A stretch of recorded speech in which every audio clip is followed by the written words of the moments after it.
Ya, seperti ini kira-kira ya. Yairus datang kepada Yesus memohon kesembuhan bagi anaknya. Yesus setuju. Mereka menuju ke rumahnya Yairus, tetapi di tengah jalan ada interupsi. Ya, perempuan yang sakit pendarahan. Ya, dia melakukan apa yang dia lakukan seperti yang tadi kita sudah baca. Dia disembuhkan. Kemudian Yesus berhenti dan bertanya, ya, kepada perempuan tersebut mengaku dan bersaksi. Kemudian ada deklarasi dari Tuhan Yesus, dan Yesus dan Yairus dan orang banyak melanjutkan perjalanan, diakhiri dengan anak perempuan Yairus dibangkitkan. Tapi kita melihat ada dua peristiwa dalam satu perjalanan, ya, dua peristiwa yang besar dalam satu perjalanan. Kita tahu di Alkitab itu Yesus hanya 3 kali membangkitkan orang mati. Ini salah satu ceritanya, ya, yaitu anak perempuan Yairus. Ya. Karakter dalam ceritanya ada 3 karakter besar: Tuhan Yesus, perempuan yang sakit pendarahan, dan Yairus. Juga ada karakter yang lain yang tidak terlalu ditekankan, yang tidak banyak mengeluarkan perkataan. Ya, nah pada zaman Tuhan Yesus melayani, kondisi bangsa Israel pada saat itu mengalami kesulitan, ya, baik secara ekonomi maupun politik. Nah, mereka hidup di bawah pemerintahan kekaisaran Romawi yang sangat kejam, sehingga ada kelompok tertentu yang mengusahakan kemerdekaan mereka, termasuk golongan Zelot, di mana Yudas Iskariot juga menjadi anggota. Kalau Yudas Iskariot dia mengkhianati Yesus, sebenarnya dia juga mempunyai tujuan yang saat itu sebenarnya tidak murni, ya. Kita tidak akan bahas Yudas, tetapi kondisi saat itu seperti itu. Dan banyak orang yang kekurangan makanan, miskin, ya, hidup miskin, kekurangan makanan, kekurangan gizi, sehingga sakit-sakitan. Dan waktu Yesus datang, dia memberi makan 5.000 orang, 4.000 orang, itu banyak orang ikut dia. Makanya Yesus bilang, kamu datang ini bukan ikut saya, tapi karena roti. Ya. Dan Yesus juga tidak hanya memberikan makan, tetapi dia juga mengusir setan, menyembuhkan orang sakit. Dan situasi saat itu memang situasi sangat sulit, ya. Dokter mungkin ya tidak secanggih saat ini. Akhirnya banyak orang ikut dia. Nah, dari awal ayat 40 tadi kita sudah lihat bahwa orang banyak mengikut dia. Mereka mau melihat mujizat, mereka mau disembuhkan. Nah, kemungkinan juga mereka mencari roti. Nah, masyarakat yang hidup pada saat itu pada umumnya menganut agama Yahudi atau yang percaya Taurat, kita tahu agama Yahudi, ya, Judaisme itu.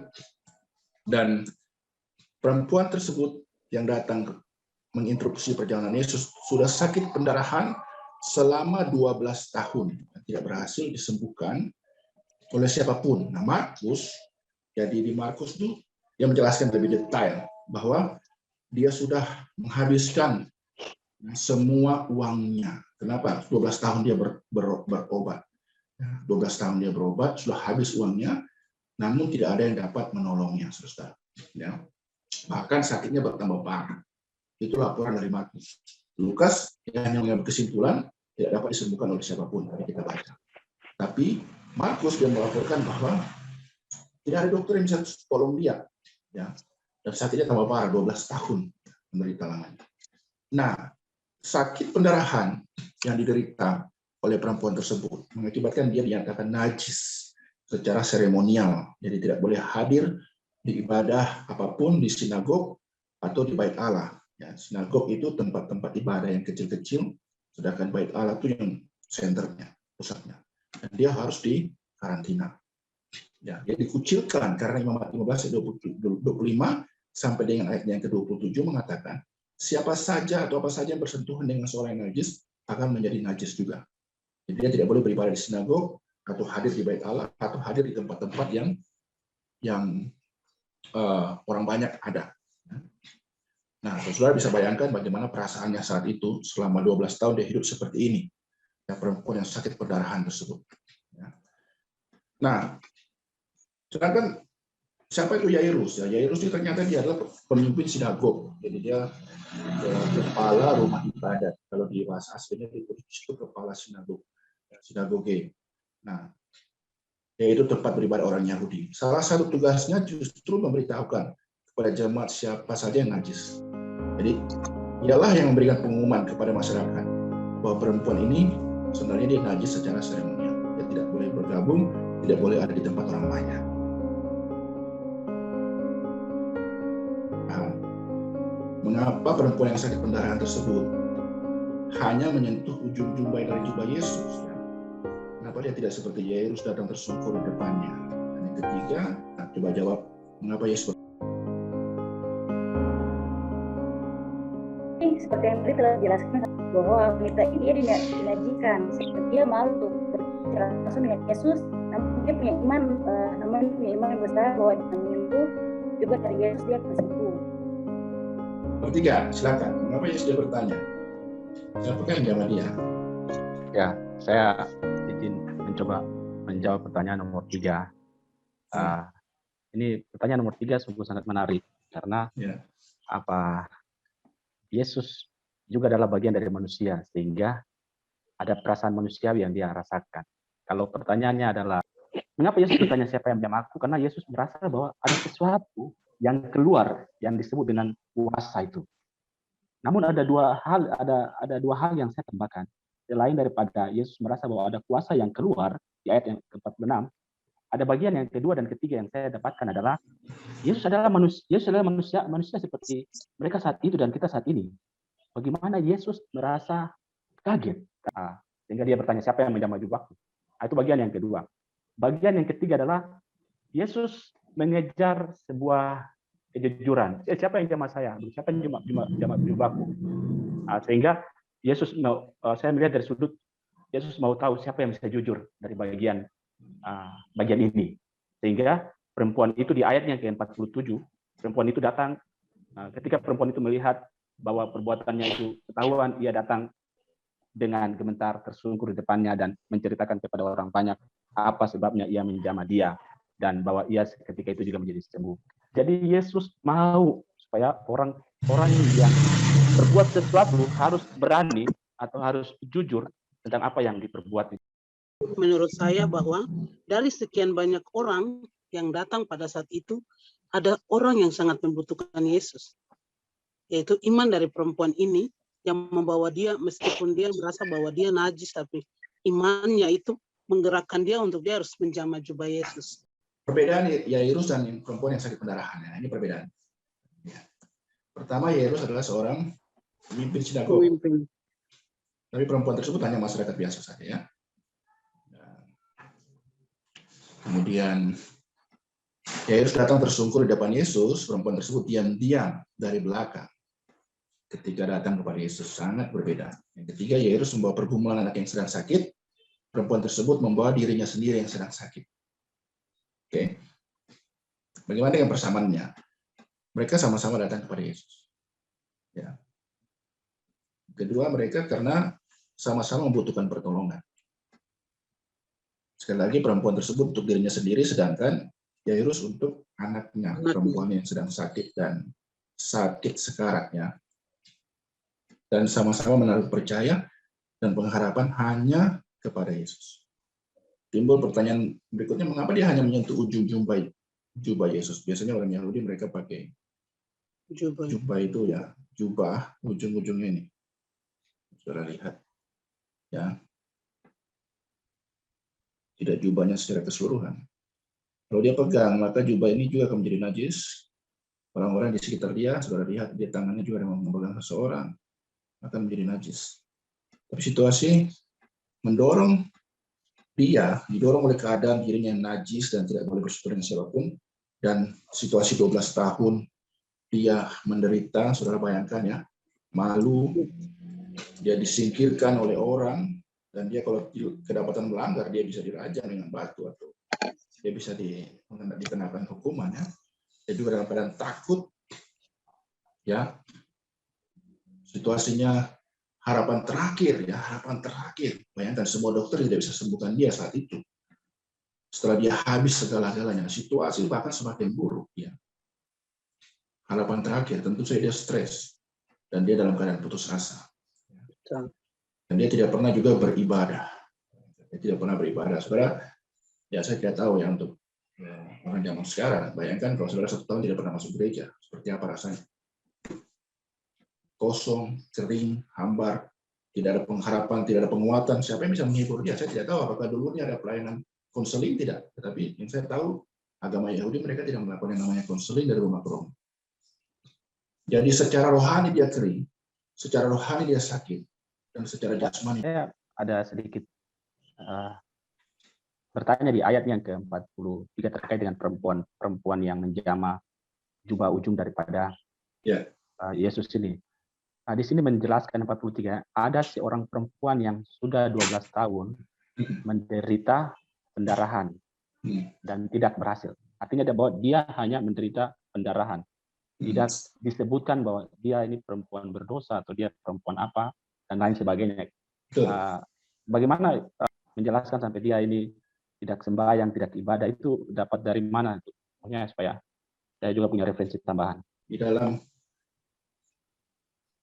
Imamat 15 ayat 25 sampai 27 ya, mereka tidak boleh bersentuhan dengan siapapun, dan Imamat yang sama juga menjelaskan rumahku adalah tempat aku berdiam diri, maka tidak boleh ada orang yang najis yang masuk. Jadi jangankan dia masuk ke sinagog atau masuk ke rumah ibadah, dia keluar ke tempat orang banyak juga tidak boleh. Dia mirip-mirip kalau orang kena kusta. Ya, kalau kusta kan dianggap terkutuk, mereka tinggal di luar kota, dikasih masuk dalam gua-gua. Tapi kalau ini mereka najis secara seremonial, jadi mereka tidak boleh datang beribadah. Itu hukum Yahudi saat itu begitu. Itu sakit pendarahan, jadi darah keluar terus-menerus dari dalam tubuhnya, sama seperti perempuan yang kena menstruasi, tetapi ini karena sakit, tidak bisa berhenti, dan secara fisik dia makin melemah. Kanker serviks. Ya, kanker ya, seperti itu. Jadi itu adalah referensinya di Imamat ya. Imamat ya, Imamat 15 ayat 25 sampai 27, Imamat 15 ayat 31 ya. Nah, sehingga kita bisa menafsir bahwa dia tidak pernah masuk di sinagog karena akan dilarang, dan dia tidak bisa masuk ke bait Allah, tidak bisa ikut beribadah ya. Tidak bisa ada di tempat orang banyak juga, dan seterusnya seperti itu. Ya. Baik, terima kasih untuk pertanyaannya. Harus begitu, harus diklarifikasi karena ini berhubungan dengan penafsirannya, dan nah itulah konteksnya saat itu, sehingga saya menunjukkan statement seperti itu. Tapi ada hal yang menarik, saudara. Ya. Yesus sebenarnya ketika dijamah oleh perempuan tersebut, atau ketika perempuan tersebut memegang jubahnya, ya, dia tidak membuat Yesus menjadi najis, tapi sebaliknya justrulah Yesus menyembuhkan dia. Disitulah kuasa Yesus bekerja. Ya. Nah, bagaimana hasilnya? Kita sudah tahu ketika dia dengan iman mengambil inisiatif menjamah ujung jubah Tuhan Yesus, kuasa Yesus keluar dan menyembuhkan dia. Di dalam bahasa Ibrani, ya ini saya sedikit singgung. Itu kata kerja aktif, jadi kuasa Yesus keluar dengan sendirinya. Luar biasa ya. Sorry, bahasa Ibrani, bahasa Yunani. Ya, kata kerja aktif. Jadi waktu dijamah hanya ujung jubah ya saudara, bukannya banyak ya, hanya ujung kecil, hanya yang benang sedikit saja yang halus. Ya. Hanya pegang sedikit saja, tetapi kuasa Yesus keluar dengan sendirinya, kata kerja aktif, keluar dengan sendirinya dan menyembuhkan. Yesus makanya ada konfirmasi, siapa ini pegang saya? Karena saya rasa ada kuasa saya keluar. Siapa ini yang menjamah saya? Saya rasa ada sekitar. Bukan berarti Yesus tidak tahu. Tadi betul, kuasa keilahian yang membuat dia merasa ada kuasa keluar dalam dirinya. Siapa ini sebenarnya? Yang kedua, secara fisik dan identitas. Yang tadinya dia najis, unclean, tapi sekarang dia sudah tahir, sudah tidak najis. Ya. Dan itu disaksikan oleh Yairus dan orang banyak. Nah ini dia. Kenapa diinterupsi perjalanan Yesus tadinya? Kenapa diinterupsi? Kita lihat. Ini maksudnya Tuhan Yesus. Jadi dia luar biasa. Yairus punya kebutuhan, anaknya dalam keadaan sekarat. Mereka berjalan, tiba-tiba ada orang yang sembuh. Kenapa sih Yesus tidak pastikan saja, kan dia sudah sembuh, jadi jalan saja sudah tahu. Kan ini ada yang urgent sekali, ada orang yang mau mati, betul? Seharusnya logikanya kita pikir, ngapain saya harus berhenti? Tapi kok tiba-tiba Yesus berhenti? Siapa yang pegang saya? Toh juga tidak ada yang tahu saat itu. Betul kan? Bisa. Apa salahnya Yesus dia diam-diam saja? Diam-diam saja, tidak usah kasih tahu. Tidak usah beritahukan orang lain. Toh dia sudah sembuh, dia bisa menikmati kuasa Tuhan. Tapi Yesus kok tiba-tiba berdiri? Dia tanya, kenapa? Siapa yang jamah saya? Seperti macam ada yang curi HP-nya, curi dompetnya. Siapa yang curi ini? Nah, ada seorang yang menafsirkan begini. Kita tidak bisa mencuri kuasa Tuhan. Ada yang bilang begitu. Tetapi sebenarnya ada maksud Tuhan kenapa dia harus bersedia diinstruksi oleh perempuan ini dan dia bersedia untuk tahu Orang semua. banyak itu sadar. Ya, bukan hanya Yairus ya, tetapi orang banyak. Kenapa? Karena orang banyak ini juga adalah orang Yahudi, anggota sinagog, anggota baik Allah.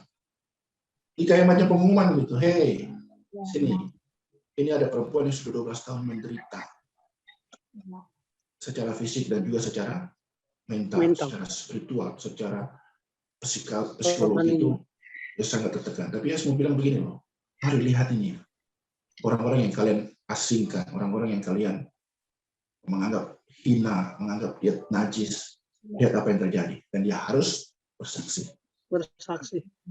Dan Yairus, karena dia kepala rumah ibadah atau kepala sinagog, nanti dia akan umumkan itu di peribadatan. Ya, sehingga mereka tidak lagi menghakimi dia. Nah, saya kasih ini. Akhirnya kuasa Tuhan dinyatakan, nama Tuhan juga dimuliakan. Dan kita terus ke perjalanannya Yairus. Yang tadi kita sudah baca, anaknya sudah meninggal. Yesus datang membangkitkan. Kita tidak bahas itu lebih rinci. Tapi kita melihat identitas perempuan ini yang sudah disucikan oleh Tuhan. Imanmu telah menyelamatkan engkau. Tujuh ya. Saya bilang, kamu sembuh secara fisik. Ya. Iman. Kuncinya adalah imannya. Dan inisiatifnya untuk menjamah. Jubah Yesus. Nama Tuhan dimuliakan. Orang pasti, seandainya ada rekaman saat itu ya, semuanya akan terpana. Wah, ini perempuan kita kenal 12 tahun menderita. Ya. Saya ada pertanyaan, izin. Silakan. Terkait dengan bagian ini. Saya sedikit merasa bagian yang harus perlu jadi penjelasan utama, penjelasan penting, yaitu sikap kita kepada Yesus. Kalau kita lihat Yairus, dia sikapnya di depan, sedangkan perempuan ini di belakang atau di samping, dan dia sedikit menyentuh jubah Yesus. Kalau kita lihat sikap yang benar adalah Yairus. Sikap yang dilakukan oleh perempuan adalah salah. Tapi kenapa Yesus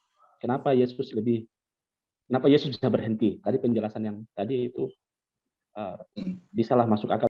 Tapi apakah Yesus tidak melihat sikap yang benar itu, sehingga Yesus tidaklah jalan terus, tapi dia harus berhenti? Baik. Terima kasih untuk pertanyaannya. Ada yang suka mau menjawab sebelum saya jelaskan lebih detail? Saya beri kesempatan. Yesus melihat imannya. Yesus melihat imannya. Yesus melihat imannya. Ada lagi? Yesus lebih melihat kepada sikap hati kita. Sikap hati dari perempuan tersebut ya. Jadi sebenarnya perempuan ini, saudara tahu di saat itu ya, di zaman itu tuh perempuan tuh mereka level nomor 2. Tidak terlalu penting. Bukan tidak terlalu penting, itu seperti mereka tidak bisa sembarang-sembarang. Ya, mereka tidak boleh sembarang, tidak boleh tampil di depan umum. Didorong oleh alasan-alasan tersebutlah, karena kalau dia ketahuan, dia bisa dikenakan sanksi yang berat, mungkin bisa dirajam dengan baik. Harus disingkirkan. Nah, saya pikir dia mungkin kerudungnya ini dia tutup lebih parah lagi, mungkin dia hari kelihatan mata saja ke apa sehingga tidak ketahuan. Dan dia tidak boleh, karena ini kan baca di situ ya, mereka berdesak-desakan. Nah, dia ini nggak boleh sentuh orang. Kalau dia sentuh orang tersebut akan najis. Makanya dia dari belakang. Pertama, dia tidak punya kesempatan untuk datang dari depan. Kalau dia datang dari depan, pasti Yairus pertama-tama dengan orang Yahudi di situ langsung usir dia. Dan dia bilang, kenapa kamu di sini? Kamu kan lagi najis. Tapi dia ambil dari belakang. Karena itulah kesempatan dia dari belakang. Saya kira ini kesempatan satu kali saja. Pas. Dan dia harus terpaksa geser-geser orang sedikit. Dia terpaksa harus melakukan itu. Ya. Gambar ini mungkin lebih sedikit ini. Begitu jubahnya Yesus terayun sedikit, langsung dia pegang. Jadi mau dibilang pendekatannya ya dia sudah melakukan berdasarkan hukum saat itu. Tapi dia juga tidak mengerti sebenarnya. Dia tidak mengerti, dia hanya berharap satu saja, saya bisa sembuh walaupun saya melanggar aturan ini. Akhirnya dia melakukan itu ya. Nah, kenapa Yesus dia dari depan? Karena dia adalah seorang pemimpin. Ya. Dan dia tersungkur. Akhirnya dia tidak malu lagi. Karena Tuhan Yesus sendiri mengatakan bahwa dia sudah sembuh dan mereka lihat bahwa dia sudah sembuh. Kuasa Tuhan. Ya. Dan nanti setelah ini ya kita tidak tahu ceritanya bagaimana, tetapi dia mengalami kuasa Tuhan yang besar. Dan nama Tuhan dipermuliakan.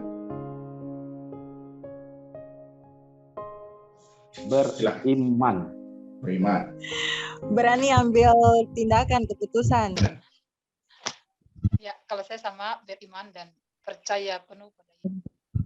Kalau dari saya itu lakukan segala sesuatu dengan maksimal untuk apa yang kita gumuli, dan percaya kalau kita datang sama Yesus pasti pergumulan kita terjawab. Amin. Oke. Dari saya mungkin prinsip-prinsip seperti yang teman-teman tadi sampaikan. Yang pertama, Yesus itu tidak memandang status sosial seseorang. Dia datang untuk siapa saja. Kemudian yang berikut, iman itu memerlukan tindakan, jadi tidak hanya beriman, tapi harus ada inisiatif atau tindakan. Dan yang berikut, setelah kita mengalami, datang pada Tuhan dan mengalami, misalnya mengalami pemulihan atau apa, kita harus menyaksikan atau kita harus bersaksi. Dan motivasi dari kesaksian kita itu untuk kemuliaan nama Tuhan. Mungkin yang saya dapat pergumulan pribadi atau pergumulan keluarga, carilah Tuhan, karena Tuhan adalah jawaban dari segala pergumulan kita.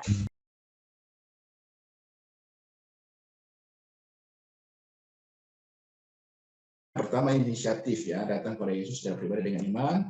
Inisiatif datang pada Yesus untuk orang lain dengan iman. Inilah konsep di mana kita tahu bahwa kita juga bisa berdoa untuk orang lain dengan iman.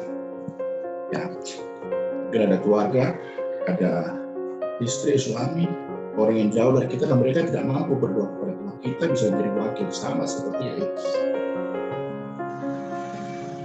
Mungkin orang tua kita jauh dari kita, atau mereka mungkin orang yang tidak tahu berdoa, orang yang tidak pernah berdoa, orang yang kita bisa mewakili. Dan Tuhan menghargai itu. Ya, bagaimana dia? Yairus ya, anak perempuannya dibangkitkan. Percayalah pada kuasa Yesus yang aktif, kuasa Yesus aktif.